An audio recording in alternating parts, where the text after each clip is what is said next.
The Wakhan, where the Hindu Kush hits the Wakhan, is the highest mountain in Afghanistan. It's called Noshaq. It's about 7,500 meters. It straddles the Afghan-Pakistan border. Quite remote. It's about a 36-kilometer hike in from the last village of Qazideh and the last Taliban checkpoint. And once you're back there, you're in this typical Central Asian, dry, high-altitude alpine environment. It's replete with ibex and wolves and snow leopards, and it's just a fascinating area. And people fairly high up in the mountains in these extremely remote valleys, you'll see people living like they did probably 1,000 years ago, other than the fact that they all have flip phones.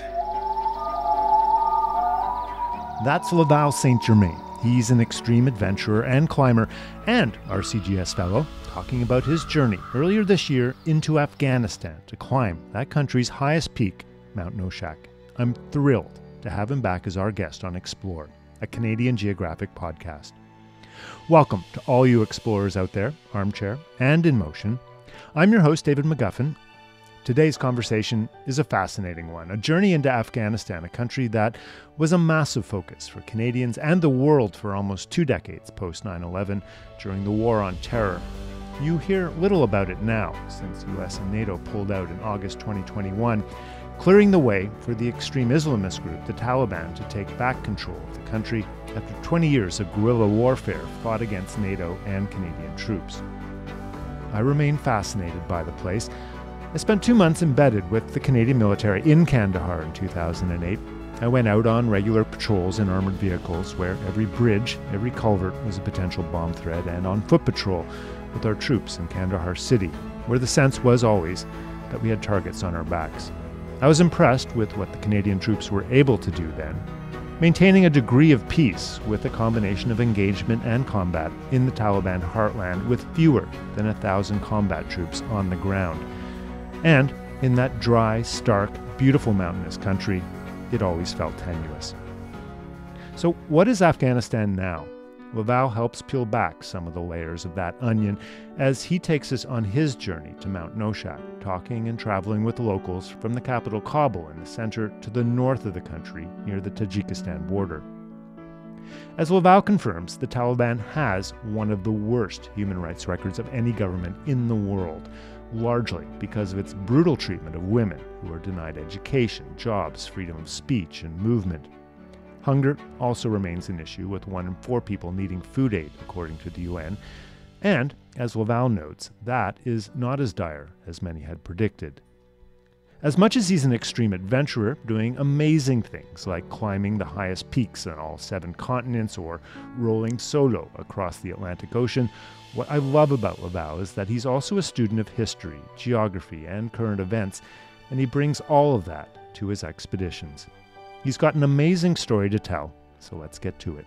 Laval St. Germain, welcome back to the Explore podcast. Hey, thanks for having me again. Yeah. David, it's a real honor to be back, and it was great to finally meet you in person at the RCGS Gala in early November in Ottawa. It was really, it's what's one of my favorite things about that event is I get to meet a bunch of people who I've met kind of like this online and just have a real conversation face to face, which is always a lovely thing. And you and I got chatting about a recent trip you did to Afghanistan, which just fascinated me. I spent 2 months in Afghanistan in 2008, embedded with the Canadian forces there at Kandahar. When I was working with the CBC, it just sort of developed an sort of ongoing fascination with that country, which is physically beautiful. And like many places, it's like great people, great country, could do with a better government. There's like a lot of places. Like a lot of places. Yeah, a lot of places. But you recently went back, and I want to know one of the things you said is, this was a place that was a big part of this country's history for about a decade.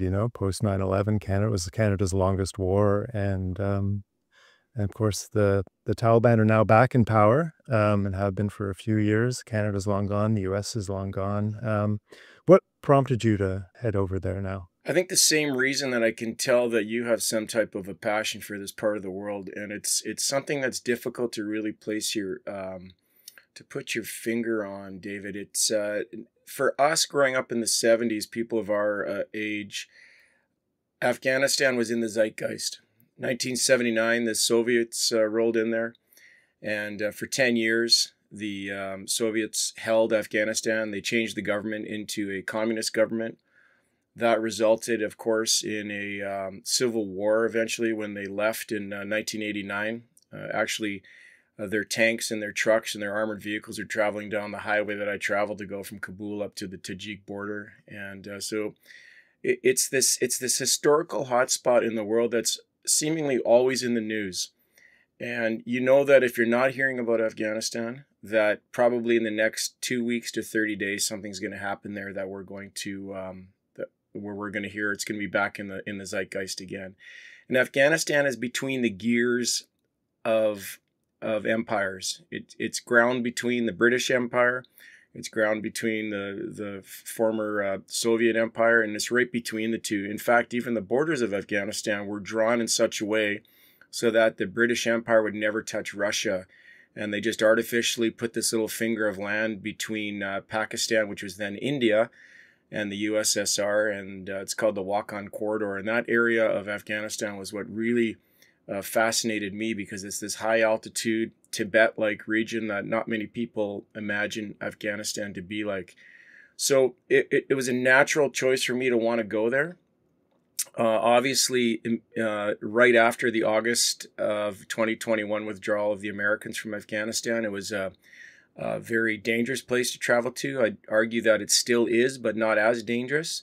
You obviously have to be somebody who is accustomed to extreme sketchy travel and not be concerned when everywhere you look is Kalashnikov or now American M16s, because of the fact that the Americans left so much gear behind at every check stop, and sort of getting hassled by the Taliban. But having said that, you sort of alluded to it earlier, that Afghanistan is not a monolith. It is this mix of multiple ethnic groups and multiple different types of Islam.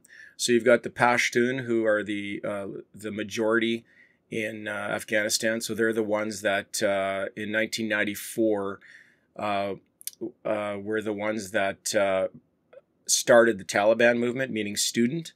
That was started in Kandahar, so you know Kandahar well, and it was started there, and then it spread out to the rest of Afghanistan. But the Pashtun and the Tajik and the Uzbek and the Hazara, they're all different ethnicities with different interpretations of Islam, and they live in a very mountainous country where every valley is completely remote. And once again, we talked about Afghanistan being stuck in the gears of empires. Well, every valley, you can consider that each village is being stuck between different tribal factions and beliefs. So it's just a fascinating, rugged place. Amazing. And so you've alluded to some mountains there, and this is all part of that Himalayan Hindu Kush range. So is there a mountain that you had your sights on in particular that was calling to you? Yeah, so luckily I wanted to go to the Walk-On Corridor because of a French documentary that I'd watched about the people of the Walk-On. And on the south end of the Walk-On, where the Hindu Kush hits the Walk-On, is the highest mountain in Afghanistan. It's called Noshaq. It's about 7,500 meters, so 24,500 feet tall. It straddles the Afghan-Pakistan border. Quite remote. It's about a 36-kilometer hike in from the last village of Qazideh and the last Taliban checkpoint. And once you're back there, you're in this typical Central Asian, dry, high-altitude alpine environment. And it's replete with ibex and wolves and snow leopards, and it's just a fascinating area. And people, I mean, fairly high up in the mountains in these extremely remote valleys, you'll see people living like they did probably 1,000 years ago, other than the fact that they all have flip phones. So I want to get there, but I want to kind of do this step by step. So, I mean, how do you even get into Afghanistan right now? We don't have diplomatic relations, I don't think, Canada anymore. No. So, I mean, what's even a visa process like, and what are flights in like? So, yeah, like any of these trips that I do a lot of research. So I've been to some of these, I don't know what you'd call them, these not axis of evil destinations, but areas of the world that people don't generally travel to. So I've climbed and skied Iran's highest mountain, north of Tehran. I've climbed and skied Iraq's highest mountain. and I've also hiked to the top of Somalia's highest peak. So I've been to some of these war-torn, sketchy areas to travel. So I sort of have a talent for doing the research, figuring it out, and then just basically, shooting the puck and getting it done. And so after some research, the best way for me to get a visa to go into Afghanistan was to spend a few days in Dubai. So flying to Kabul from Dubai is quite easy. 737 flight, I think it's about 3 hours. And I spent 3 days in Dubai, stood outside in 40-degree temperatures, 40-degree Celsius temperatures, in a line to get into the Afghan consulate and get my about $130 US visa to get there.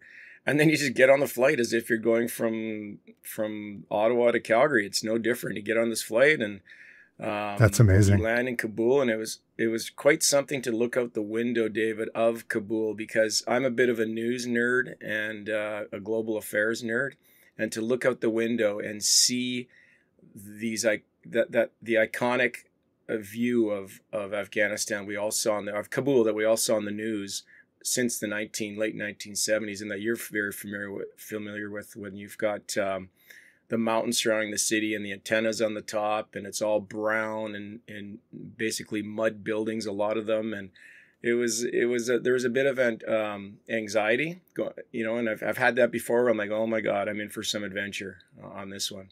But then you go through the process, you show your passport and your visa to a bearded talib sitting at a immigration counter in an actually not that rough of an airport. It was a little rough. And he just says, "Welcome to Afghanistan." No way. And then off you go. That's amazing. Do you got the stamp in the passport and the whole thing like that? Yeah. Yeah. Wow. Yeah. And that's it. No questions, really. Just nothing. Not a thing. And then and they go through your gear, no? Or no, nobody searched anything. Like I was shocked. I thought for sure. I mean, I remember going into Tibet where the Chinese, when I went from Nepal to Tibet, where they went through everything looking for any type of Dalai Lama stuff, and nothing. It was just, I just walked outside, and pretty soon there were young Afghan guys running up to me, practicing their English and offering to drive me somewhere. And I had a fixer meeting me. Oh, good. Yeah. And so he presented himself, and off we went through the chaotic traffic of Kabul, where you're mixing with all Toyotas, just about all Toyotas, and motorcycles with Kalashnikov wielding talibs sitting on the back. So it was quite a culture shock. Can I ask how did you find the fixer even? Like, what was that process like? Just research. Mm-hmm. Yeah, tons of research. Yeah, talking to climbers who had been in there prior to the 2021 American withdrawal and earlier. And so I narrowed it down to 2 different guys, and picked the right guy. And it was great. Obviously, because it's such a poor country, it's very inexpensive to travel there. And once you get on the ground in Afghanistan, it's very inexpensive. So yeah, you get to Kabul, and you're not really sure what to expect when it comes to checkpoints and roadblocks and what it's going to be like. And pretty soon you're in the hotel. I don't know if you'd call it the Western Hotel District, but hotels that journalists and Western travelers would frequent. So that entails going through metal detectors as you enter the hotel with an armed guard with a machine gun. And so they do a very, cursory inspection of your gear and check you for weapons and explosives. And then you're in your hotel. You can walk around freely there, although if you're not with a Dadi or a Pashto-speaking person, you're going to for sure get hassled by Taliban as soon as they recognize you as a Westerner. So one of the things you want to do is dress like an Afghan, so that the pakul hat, and grow your beard, and if you can grow a beard, obviously, and the traditional Afghan wear, but they still pick you out as soon as they see you. They wave you over. Next thing you know, they're going through your documents. So how long were you in Kabul for? Just first of all, was that?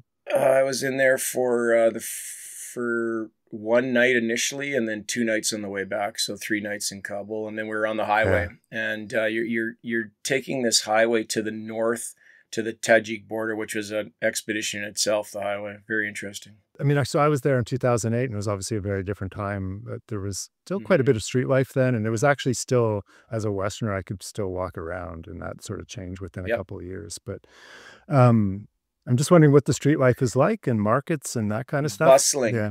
bustling. Typical sort of a Central Asian city. Lots of food around.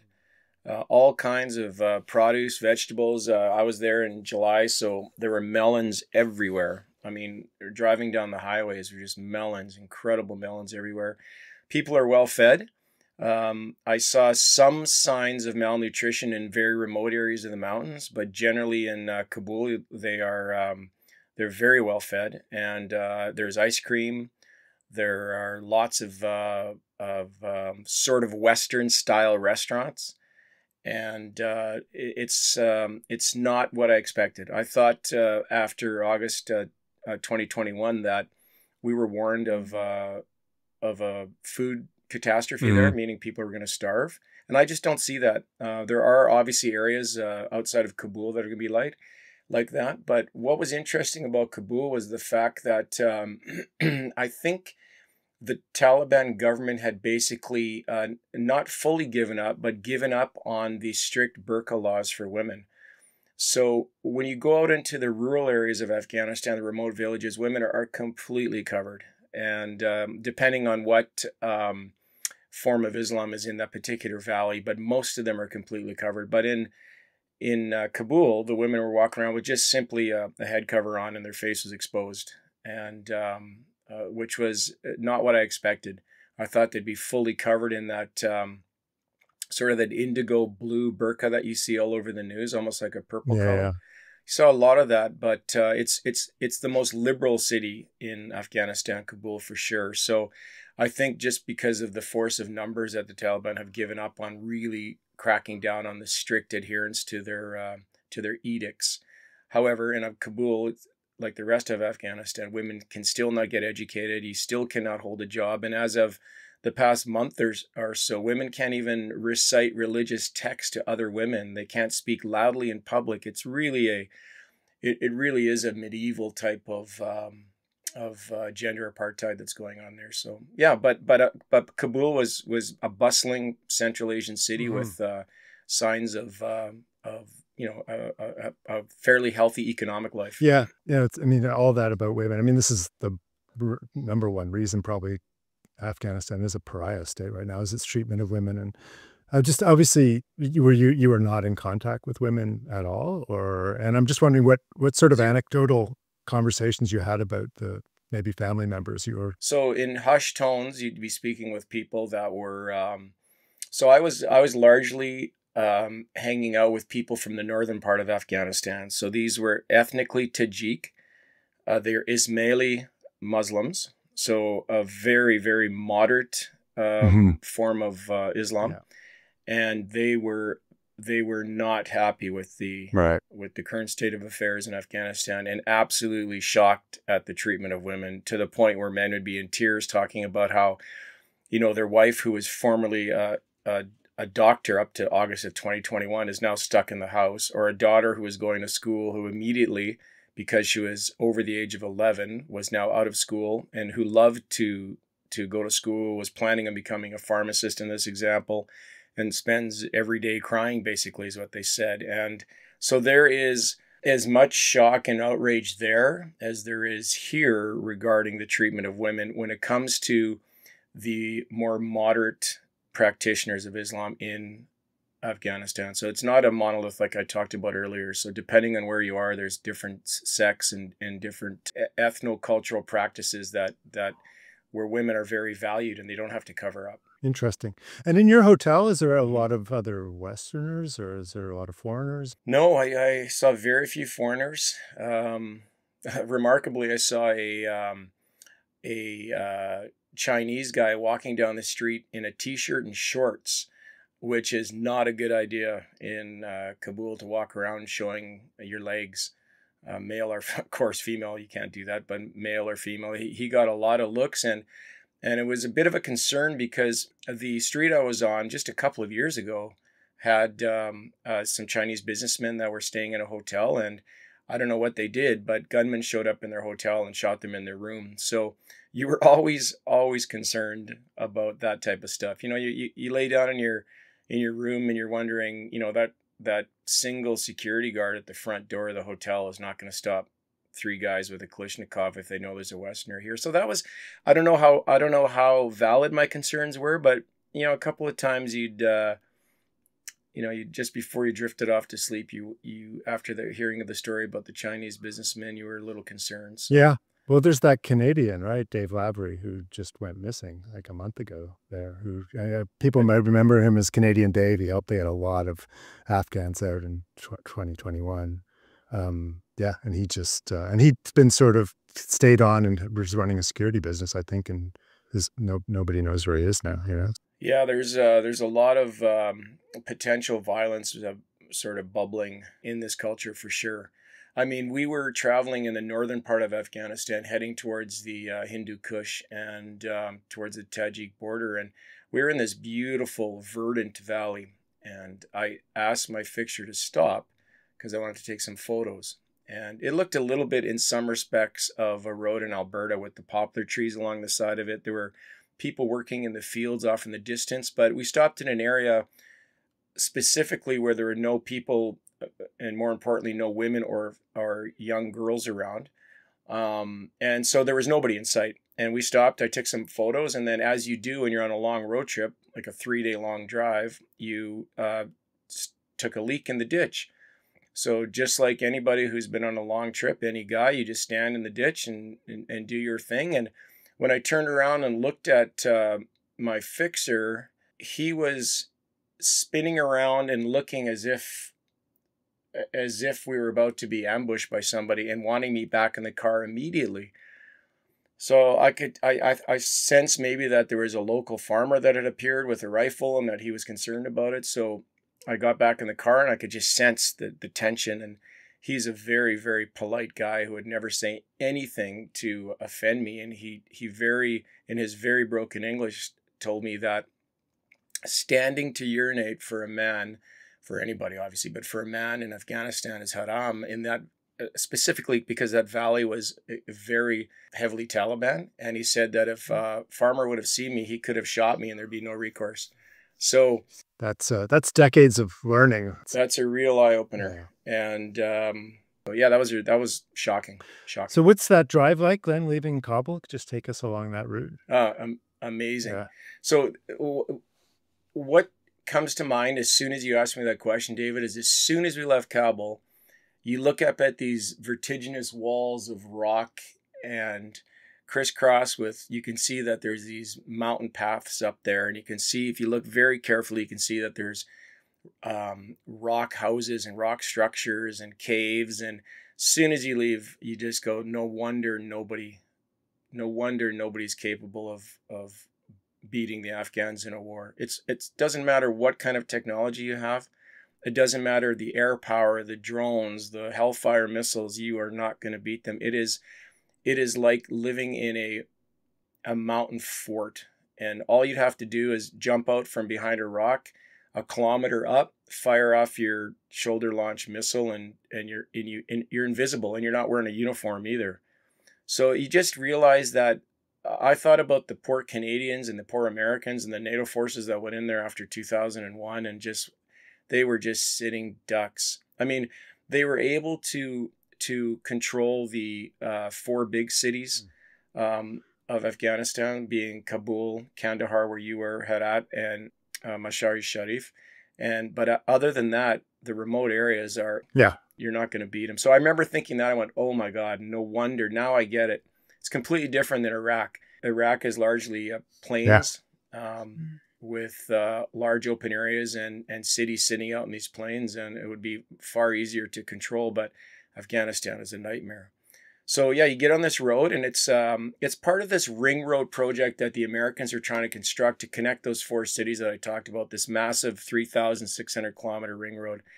And obviously a road is incredibly important for the economy of a country. And so the Americans threw billions and billions of dollars into this road. They ended up abandoning it and you would have driven on it from Kabul to Kandahar for Yeah. sure. It would have been paved, I think, when you were Yep, there. absolutely was. Yeah. Of course, it's been abandoned now, and it's now about 80% destroyed, the highway, and it's apparently, according to the UN, it's irreparable now. You won't be able to repair it. And so I was driving north on the highway, the same highway that the Soviets used to get to Kabul, and the same highway they used to evacuate out of Afghanistan. And you start off on this paved road, chaotic driving, absolutely chaotic driving, multiple Taliban checkpoints, searches from the Taliban, but all generally fine, all generally friendly. They're kind of fascinated by a foreigner being there for sure. So they found that very interesting. If they recognized me because I had my disguise on, and if I had my head bowed down like I was sleeping with a face covering over my face, like a handkerchief or something, they wouldn't bother me. But the road deteriorates and deteriorates. And as you're approaching the Salang Pass, which is this 3,400 meter pass, if I got the altitude correct, crossing the mountains that the Soviets built in the 1960s. They had an agreement with Afghanistan to build it. It's now in pretty bad disrepair, and the road is like, I called it biblical, and I've been on some bad roads. This road, you would not drive a Toyota Land Cruiser on more than 10 kilometers an hour. But the only people with the odd Land Cruiser are the Taliban. Everybody else drives Toyota Camrys, old ones, and Corollas. That's it. Corollas, like 99% of that country are small, late 1990s Toyota cars. Incredible.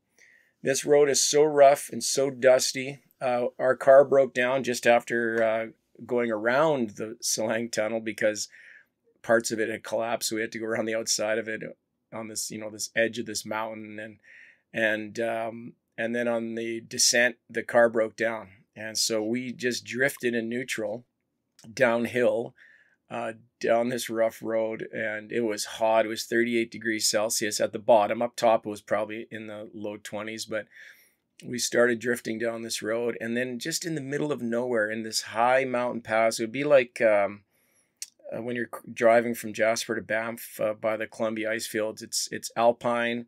There's nothing up there. There's no infrastructure, and there's these 4 shacks, these tin shacks that are on the side of the road, and they have car parts hanging on the outside advertising that they're mechanics.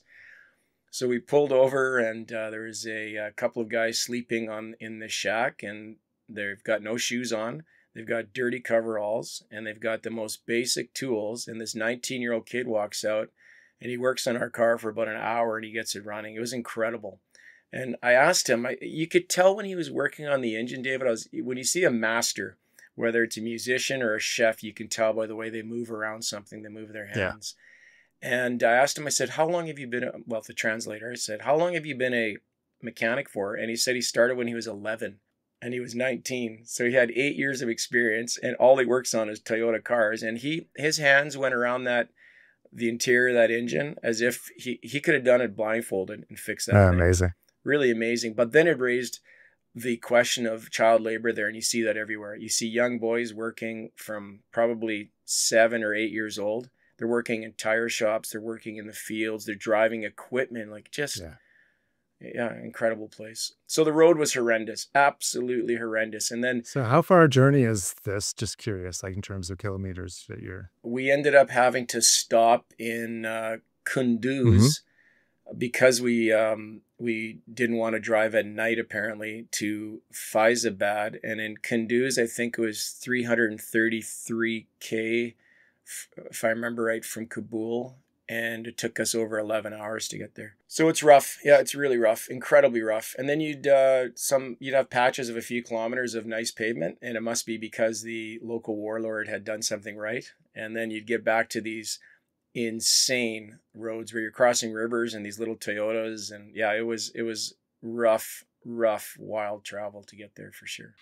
And that part of it, I mean, that's basically Tajik territory. Like they're all ethnic Tajiks up that way. Is that right? Yeah. Once you get into Badakhshan province, where I was, it's mainly ethnic Tajiks. Yeah. So they're born and raised in Afghanistan, but their ethnicity is Tajik, and their religion is Ismaili. And Taliban roadblocks are there, or what kind of Taliban presence do you see? Yep. So there are Taliban forts set up in the region. and Taliban roadblocks everywhere. They've got the whole country locked down, including when you start the trek into base camp of Noshaq. There is a remote Taliban outpost that you have to go through before you sort of strike off into the wilderness. And there's these 3 or 4 bedraggled Taliban soldiers there that check over your gear and either let you go or not, which happened to some Czech climbers that were in the area. So there is other climbers there. Yeah, there were 3 Czechs that were climbing a different mountain. They ended up not getting in there. Strangely, the whole region got shut down. We don't know why, but it got shut down. And it was unbeknownst to me because I went through the final Tajik checkpoint on foot and struck off into the mountains. And the Czechs were going into the same general region. But when they got to that checkpoint, the Taliban said, nope, we're shutting down the whole area. The walk-on corridor was closed. And that region of the Hindu Kush, and nobody knew why. Nobody knew if there was if the Pakistanis were in there or the Chinese or what, because this area touches those borders. Nobody knew why. But I didn't know this because I was obviously off the grid hiking through the mountains. And then I found out when I came back that the Taliban had told the Azim, my guide, who stayed. He didn't come in the mountains with me, but they told him to go get me, to hike in there and pull me out. There's nobody permitted in there. And then he said he couldn't. And so they said, well, we're going to get him. When they say get him, they don't mean shoot me or anything. They mean just get me out of the mountains. And so they came, apparently they started from their Taliban outpost and turned around immediately and went back, and they just ignored me out there. But the Czechs could not go anywhere. They were prevented from going to the mountain that they wanted to climb because of that. So yeah, things are very fluid there, and you never know what you're going to get. And it's just part of traveling Afghanistan. You can't stick to a hard schedule because it's not going to happen. I mean, including myself, after the breakdown of the car, which cost us an extra night on the road, we went to Faizabad to get my permit to go into the Hindu Kush from the Taliban. And they just decided on a Thursday to leave early from work. We got there in time, but they were gone. Yeah. And Friday was their weekend. So that meant I had to stay Thursday night, Friday night, and then Saturday. And my issue was that you have to acclimatize to a 7,500 meter peak. And I was now losing valuable days. And eventually, because of that, I got into the base camp, got up to the base of the mountain. All kinds of things went wrong with the fuel that I bought in Afghanistan. It wouldn't work on my stove. And anyways, I had to abandon it because I had no more time to acclimatize. It would have been, especially when you're climbing solo, you've got to be extremely careful. There's no room for error. Oh, no way. So you got to base camp, and that's basically as for Yeah, I got to base camp, and then I was going to do a carry. So carry a load up to up higher in the mountain. Yeah. And of course, I tested all my gear before. And one thing I was testing was the fuel that I bought in a market on the Tajik border. And the fuel was in a sort of a typical Central Asian bazaar. And there were 2 barrels of dirty fuel sitting there with soup ladles in them. And the guy asked if I wanted diesel or gas. And my stove burns everything. It's an international stove. And I don't know. I just went, whatever, let's do diesel. So it was more expensive, but it was pennies more. So anyways, I got 3 liters of diesel fuel. He just into a dirty plastic jug, and he's ladling the soup ladle in there and wrapped it in a plastic bag, threw it in our gear, and off we went, loaded it on the donkeys and started into the mountains. And so when I was going to leave base camp to carry a load on the mountain, I decided to check the fuel in my stove, and it would not work. It would not light. And if it did light, it was a flame like 50 centimeters high and bright yellow. And it would, I cleaned the nozzle. I had an extra diesel nozzle. I put that in. Then I tried the gas nozzle. It would not work. It was contaminated so bad. So after spending half a day trying to get the stove going, I went, oh my, like I can't do this climb without a stove, because that's how you get water melting snow. Obviously you would die. So I sent I have a satellite communicator, and I could send text messages to Azim, my fixer down at the bottom. And I told him, I said, my fuel doesn't work. And he said, well, in 3 days, I can have gasoline brought up to you with one of our faster porters. And I'm looking at now the days I've lost. He said, it's not going to work. So anyway, I decided to do a carry anyways to the base of the mountain, sort of as a scouting trip for a future expedition.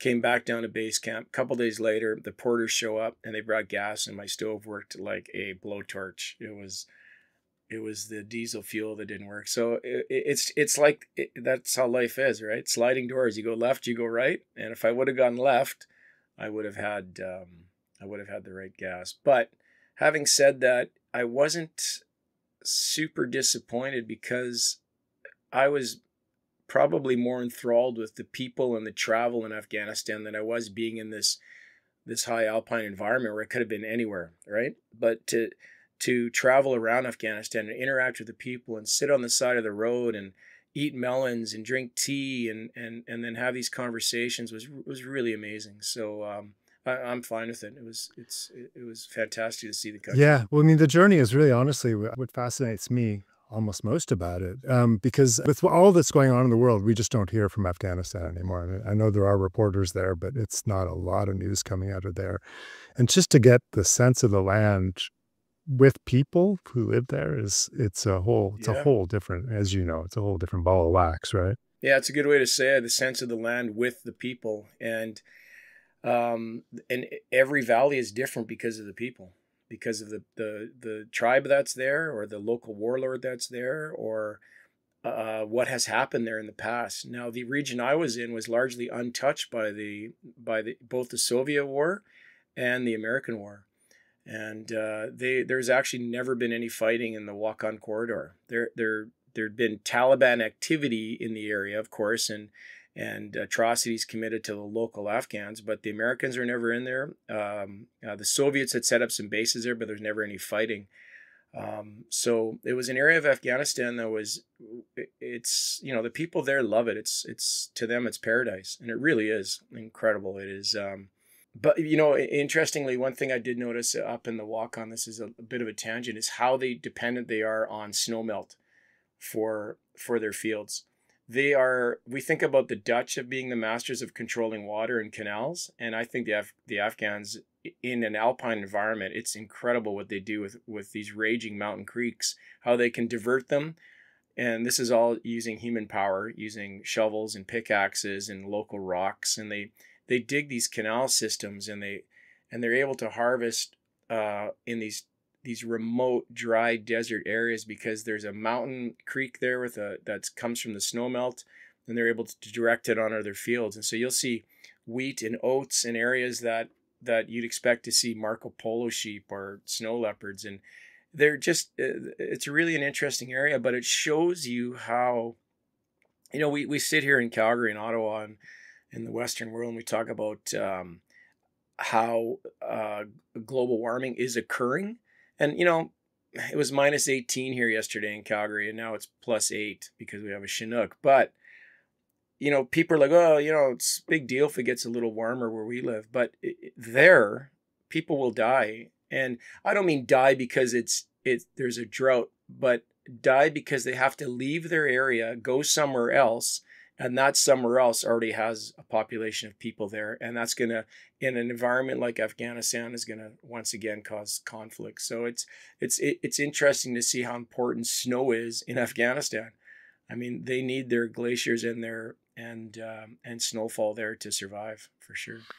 Yeah, no, absolutely true. I'm just struck so I've never been up to that corner. I was really down in Kandahar, Kabul, and back and sort of back and forth. But I guess one of my early movie memories, my dad took me to see The Man Who Would Be King when I was, I don't know what, 8 years old or something, which had this input. But that's that sort of upper corner there. And I just, in the mountains, I mean, everything just looks stunning. I was in Kashgar, which is not that far, I guess, either, too, in the early 2000s. And all those mountain ranges are just so starkly stunning, and there's a color to them, too, that's different. And yes. Yeah, you know it. Yep. You know it. You've got the same problem I have, as you love these parts of the world, and it's. I think it's so important that we, as people who have the privilege and the ability to do these things, that we see these places and we bring back what really is the true story about what's going on there, and the fact that you talk to people in the West, in Afghanistan, Iraq, Syria, Lebanon, Iran, they just call that the Middle East. And I wouldn't even consider Afghanistan, the Middle East. To me, it's Central Asia. It's completely different. It is, I mean, you can get into a bazaar in a city or a town and think that you're in an Arab country, but it's not related to it at all, other than religion. And it truly is a rugged mountain paradise, with all, of course, all the negatives that go with what's happened in Afghanistan. But my prediction is it's going to blow up again. There's going to be, people are going to chafe. You just can't take 50% of the population. You can't take women and subjugate them. The people are going to revolt. And I know that Ahmad Shah Massoud, the Lion of the Panjshir's son, and the Lion of the Panjshir, Massoud, was the guy that led the Mujahideen. And I know that he is spoiling for a fight with the Taliban. And so we'll see what happens with that. But it'll be back in the news again. It always is. Yeah, no, and as you say, it's the Taliban are basically the Pashtun, and that's a group of people out of many in that country. And they didn't really, even at the peak of the Taliban, 20 plus years ago, they didn't control the whole country. Yeah, so no, and yeah, and a lot of the people speak Dadi, which is a Persian language. I mean, it is Persian. It's I saw some Iranians that were there, and they can communicate 100% clearly, because it's basically like Farsi almost exactly. But the Taliban in Kabul, where people are largely speaking Dadi, will reprimand people for not speaking Pashtun when they speak to the Taliban, and a lot of people don't speak Pashtun. So that puts them at a disadvantage. And then you add into that all the ethnic rivalries that go on there, where there's different levels. It's a social caste system there with the Hazara, the Hazara are interesting. They look very East Asian in appearance, meaning like Koreans or Chinese or Japanese, or even like our Inuit in the Canadian Arctic. Very ethnically different. And they are also treated at the bottom of the rung there. So it's not a monolith, like I said. There's all these different ethnicities and ethnic groups and ways of practicing Islam that fit you into the social hierarchy there, with the Pashtun being at the top. And is there any remarks about you being Canadian at any point from people there? No, nothing. Nobody. I don't know. People would ask if I was American, and obviously you tell them the truth, where you're from, and there was nothing. There was no hostility. There was nothing. It was interesting. I thought maybe there would be, but you've got to remember that we first got in there over 20 years ago, right? I can't remember when the first Canadians were killed in that US airstrike against us. There, I think it was 5 Canadians in 2001. It was very early. I think the Americans went in there in October of 2001, just after 9/11. And I think probably the Afghans group us all together, NATO forces all together. They can't tell if you're Danish, American, or Canadian, or British. It's just, we're all one monolith, right? Just like we think the Afghans are. But there's no hostility. There's nothing, nothing at all. So people are very friendly. Other than the Taliban, and some Taliban were friendly. But generally, the people they wanted to come and practice their English. Where are you from? And then you'd get away from anybody else listening in, and they'd start to tell you about their concerns. And interestingly, we hear things like you can't play music in Afghanistan, but when you're in a car there, they just have it blaring. And then they asked me to Bluetooth my phone into their sound system so they could hear Western rock and roll. Yeah. And it was really funny to see them bopping down the road. But as soon as you get near a checkpoint, the radio goes off. And if you were to pass a Taliban and you had music playing, I asked what would happen. And they said you'd be thrown out of the car, and then they take the butt of their rifle and they smash the radio. Yeah. But people listen to music everywhere until you're in the city where people can hear, or you're coming up to a checkpoint in the middle of nowhere and they immediately turn it off. Yeah, and I think you've touched on this a bit already, but I mean, it is a pariah state, as we were discussing. I mean, how are you balancing things about, going in there, spending money in that country, that kind of thing? Like, how did you land where you landed? What do you do? Yeah. What do you do? Do you ignore the place? Do you not go in there to see what's going on? Do you not go there to hear their stories and then tell people like you about it so that other people can hear it? Do you not sort of bring it to the forefront? I don't know. I think it would be like if you had a person with addictions in your family, you decided never to talk to them again because they had addictions. And once their addictions are over, well, then they're back in the fold again. I don't think that helps anybody. So the world is always going to have places like this. There's always going to be pariah states. There's always going to be these neglected parts of the world with social customs and practices and laws that we absolutely detest. But I don't think that means that you don't go there at all. And if you think about it in the grand scheme of things, the people that you're touring around Afghanistan with, they need the money. And it's a system there where it's not like I don't think the Taliban are aware of how much money these people are getting paid. And I don't mean they're getting paid a lot, but I don't think there's any fintech system that's going to say, hey, you owe us $300 for this trip. I think it's more good than bad. I think it's important though that we go to these places. And it's important for me that I experience these places. I really think that our media tends to portray these countries, especially these war-torn Muslim countries, where everybody's bad, and they're not. The people are friendly. The people are hospitable. They're just like you and I. They're the same things that we worry about, they worry about on a day-to-day basis. So I think it's important that we humanize them. Yeah, no, and that's absolutely it. The same things, it's like people basically, they want to have stable income so they can support a family, their kids can go to school, and just you check down the list, and it's what everybody wants around the world, basically. Everybody wants. Yeah. And even though we have different ideas about gender and religion and government, it's still, that's the basic human hierarchy, is that they want their kids to be healthy, they want their kids to be successful, and they want peace. Everybody wants peace. Right? Yeah. Is North Korea on the list? Because that's got a mountain range. Yeah. Well, after the news this morning with South Korea, martial law in South Korea. I mean, the world is in an interesting state right now. Yeah. It really is. With what just happened in the U.S. elections, with the Israeli, Hezbollah, Hamas, Iran conflict and Lebanon. Mm-hmm. Now Syria has exploded again just in the past week. And South Korea declaring martial law. I mean, it's never boring. No. For sure.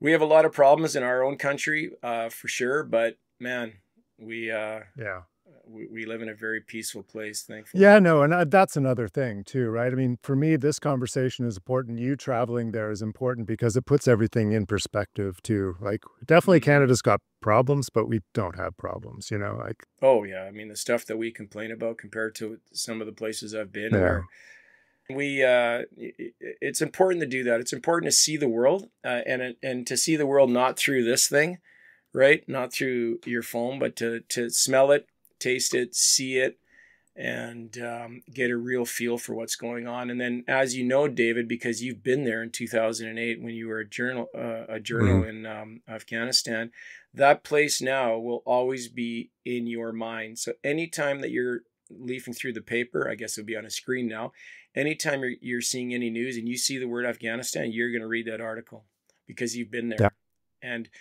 And what happens is, as you see the world and you've been to as many places as we have, I think it makes you a better global citizen, because anything that happens in Argentina I'm watching, or Colombia or Iran or Iraq, or because I've been to these places and I recognize when I see Deutsche Welle showing a video from northern Iran along the Lebanese border. I remember trail running in the Golan Heights, and I remember looking down at the Sea of Galilee, and it becomes part of who you are, and I think that's important. And then it also helps us as global citizens when we travel. I mean, to get in a taxi with somebody and look at them and recognize that they're obviously Somali, and then speak a few words of Somali, that just blows their mind. It makes their day. Yeah. Brings us all together. Exactly. Which is what we need more of. Yeah, it does. And that's important. Yes, exactly. Well, listen, Laval, it's always a pleasure and always a fascinating time talking with you. And likewise. So thanks so much for coming on. No, hey, I'm always flattered and honored to be on the podcast. And so next crazy trip I'll do, let's do it again. We'll do it again for sure. Take care. Thank you to Laval for that incredibly illuminating journey, and thanks, of course, to all of you for listening. A quick reminder that Canadian Geographic Magazine makes a wonderful holiday gift this season. A year's subscription is just $28.50 and gets you 6 print issues and full digital access to award-winning journalism and photography highlighting the people, places, and landscapes of our amazing country. To sign up, go to cangeo.ca/subscribe. The website also has some great branded merch if you're looking for stocking stuffers. And please rate and review us where you listen. It helps others to find these interviews.